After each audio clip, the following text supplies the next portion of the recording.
शास्त्री जी बनारस आए, उनकी माताजी उनसे मिलने आई, रेल मंत्री थे वो,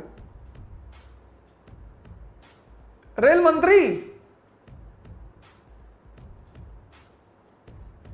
रेलवे के गार्ड का इंटरव्यू देने गए, सिलेक्शन नहीं हुआ।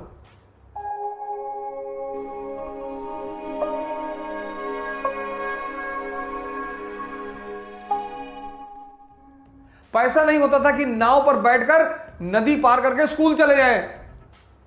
रेल मंत्री, भारत के प्रधानमंत्री बाद में, उनकी मां मिलने आई, कहीं बेटा तुम क्या करते हो? कहीं ना बाबू हैं रेलवे में। उन्होंने बताया नहीं कि मैं रेल मंत्री हूं। उनके अधिकारियों ने पूछा कि सर आपने बताया नहीं कि आप भारत के रेल मंत्री हैं? कहीं मेरी मां बहुत इनोसेंट है, इसको मैं बता देता, ये जाके लोगों को बताती, वो इसको काम सौंप देते और मैं कर नहीं पाता।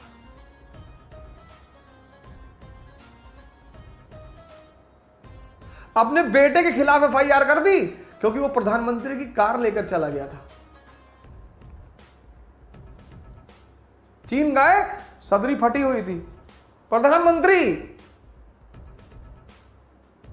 प्रधानमंत्री हमने इन चीजों को इज्जत देना ही छोड़ दिया।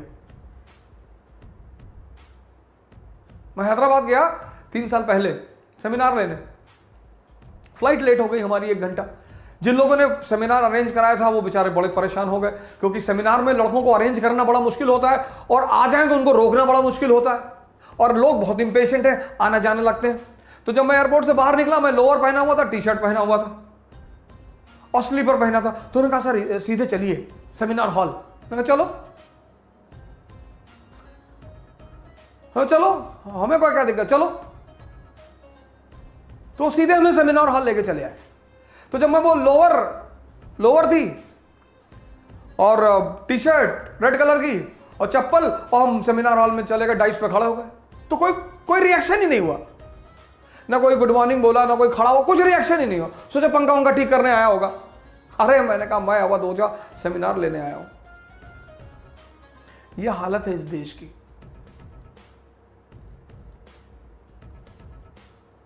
ये सुनाइए, ये सिखाइए सर अपने बच्चों को। सिर्फ बचपन से ये मत कहिए तुझे आईएएस बनना है, तुझे मेरा सपना पूरा करना है, ये सब मत करिए सर।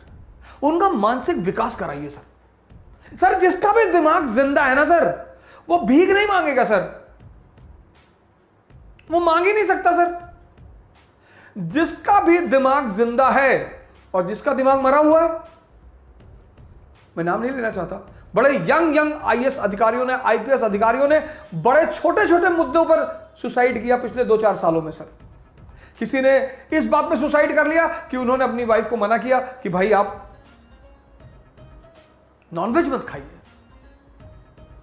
पत्नी नहीं मानी, सुसाइड कर लिया। आईपीएस।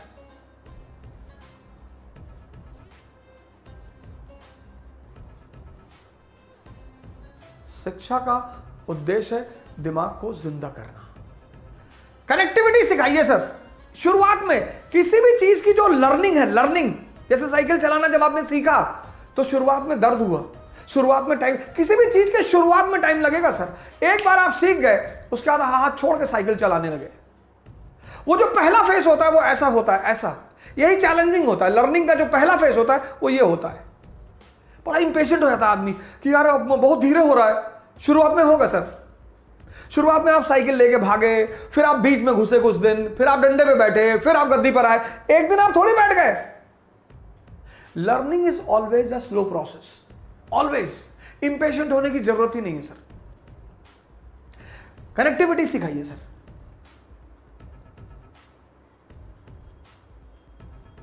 अपने बच्चों को जोड़ना सिखाइए। आप नहीं पढ़ा रहे ना, आपका ट्यूटर पढ़ा रहा है, कोच पढ़ा रहा है, ट्यूशन पढ़ा रहा है, उनको बोलिए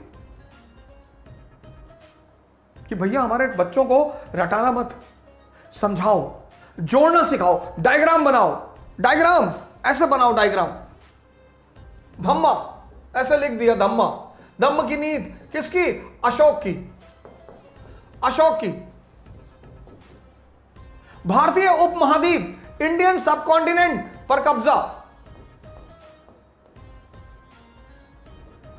इंडियन सबकॉन्टिनेंट यानी पाकिस्तान बांग्लादेश भी मिला हुआ है, पर कब्जा, मौर्य साम्राज्य, ये इंडियन सब कॉन्टिनेंट यूनिटी इन डाइवर्सिटी का इलाका, अनेकता में एकता का इलाका।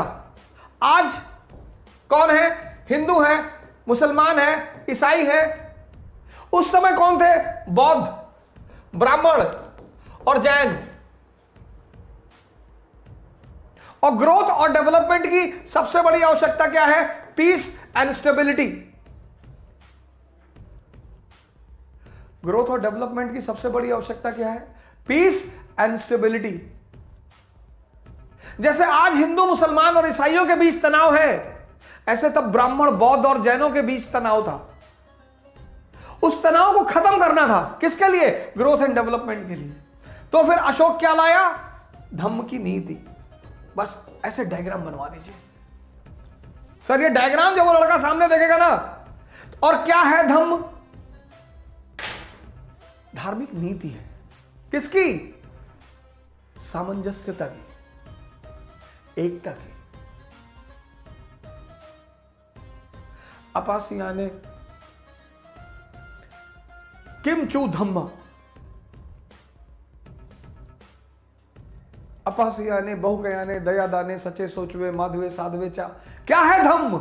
अल्प पाप, अपासियाने बहुकयाने, बहुत लोगों का कल्याण। स्टेट सबके कल्याण की बात कभी नहीं कर पाएगा। अपासियाने अल्प पाप, बहुकयाने बहुत लोगों का कल्याण, अपासियाने बहुकयाने दया दान, दया दाने सचे सत्य, साचवे माधवे साधवे चा। डेफिनेशन यही नीचे लिखवा दीजिए लड़के को, एक एक लाइन, वो एक एक वर्ड समझा दीजिए। सर पूरी जिंदगी कभी नहीं भूलेगा। शुरुआत में तनाव होगी सर, शुरुआत में टेंशन होगा, लेकिन धीरे धीरे, और एक बार मन ताकतवर हो गया ना सर, फिर तो